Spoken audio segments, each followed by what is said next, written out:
Welcome to the Faster, Easier, Better show with your hosts Lee Silber and Ellen Goodwin. Welcome to another episode of the Faster, Easier, Better show.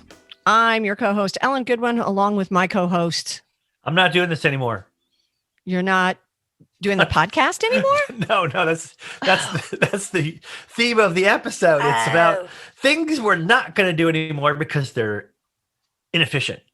Okay. We did an episode on this 100 episodes ago. So that's 2 years ago, 2019. We did an episode about stop doing something that's not working for you. And so I think 2 years later, we probably have a new perspective on it. I mean, the world has changed just a little bit. Understatement. Yes. Yes.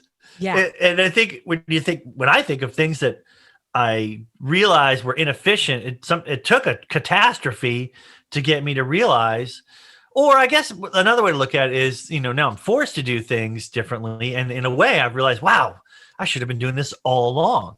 I mean, one of the things that, I've realized is less time in the car, less driving places. Oh my gosh. Less yes. meetings.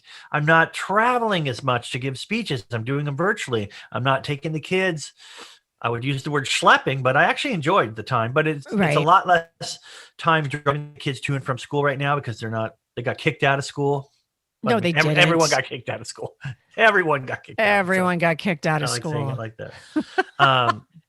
But I don't have to shop for clothes because I don't need new clothes to go out and give a speech. I'm less repairs on my car. Everything is less in a sense, and not always in a good way. But there is one thing to look at and say, well, can I use technology like I'm doing for doing virtual speeches instead of actually physically going there? Can I use technology to replace something that I used to do the old way?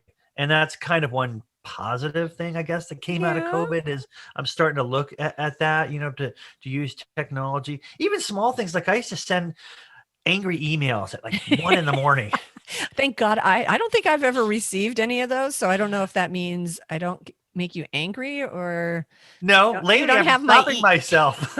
I don't send it. I set the computer to send things later. The next. Oh, good plan.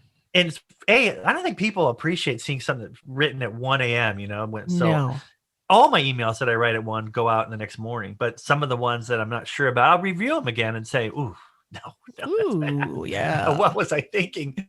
That was gonna, and just change them, delete them." Like Abraham Lincoln, he just would write the letter to the person that angered him, but put it in a drawer and never mail it. But the fact you got it, the writing of it, and get it out. How about you? So, for me, there's a couple of them. One is I'm stopping second guessing myself. That's so inefficient because if I can just make a decision and go with it, 90% of the time it's just fine. It's not like I have to go back and forth, spend hours making a decision. Just, put a pin in it and do it. And chances are it's going to be fine. The second thing I'm doing is I am just eliminating a lot of my digital input, reading less blogs and less news. News is the big one for me. Reading a lot less of that and reading more books and long form articles where there's been some real thought that goes into them. And I just find that the less, like I said, digital stuff coming in, I'm able to produce more writing. I'm not overwhelmed by someone else's things. I can get my thoughts out there. That's good. Well, for me, I would say, just as COVID forced me to see some things I didn't notice before. I had foot surgery in December, and I know who does that, right? I mean, why wouldn't you? No, I did both feet. Okay, and then that. Think about that. There's that. There it is, both feet, because it was cheaper. I saved money. I'd met my deductible. I'm like, go for it, and nothing's going on. As I just said, I'm not going anywhere, so why not? Yeah, fair enough. While I'm laid up, most people offered to help. Not me. Not me. Let me go on the record. I didn't offer. Throw you under the bus. I didn't offer to help you one bit. I don't remember you bringing over lasagna. Anyway, no, I didn't. But that was one of those things where I realized, hey, I like a mowed lawn. I don't necessarily like to mow the lawn. And I don't necessarily have to do it myself. I mean, I used to do everything myself because I wanted it a certain way. Yeah. What do you want to call that? Control freak. All Control right, label freak. it. Just go ahead, label it. Labels are so demeaning, but yeah, control freak. So now picture me sitting there with my feet up, both of them wrapped in gauze and ace bandages with a nice cocktail, just watching someone else mow the lawn. I'm like, this is great.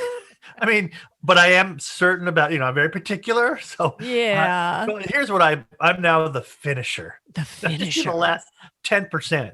Like they get it 90% the way I would have done it. And then I just want to put my own little touch. I'm the finisher. The finisher. I'm going to get you some business cards. The finisher. That sounds like I'm going to whack somebody. I'm the finisher. The equalizer. Yeah. That could be a good show. The finisher. I just come in at the last second, just done. And I get all the credit. Your lawn looks lovely. Yeah, that's the thing. You get the credit. That's so funny. But saying no or saying yes to help and no to doing everything by myself has been a realization that's been, I'll call it life-changing, but it's changed my life. I bet it has. Just going to finish it off. So take some time, think about things that you can stop doing that right now are inefficient. Stop doing them, make yourself more efficient. That's it for our episode. Be sure and be with us again next week for another episode of the Faster, Easier, Better Show.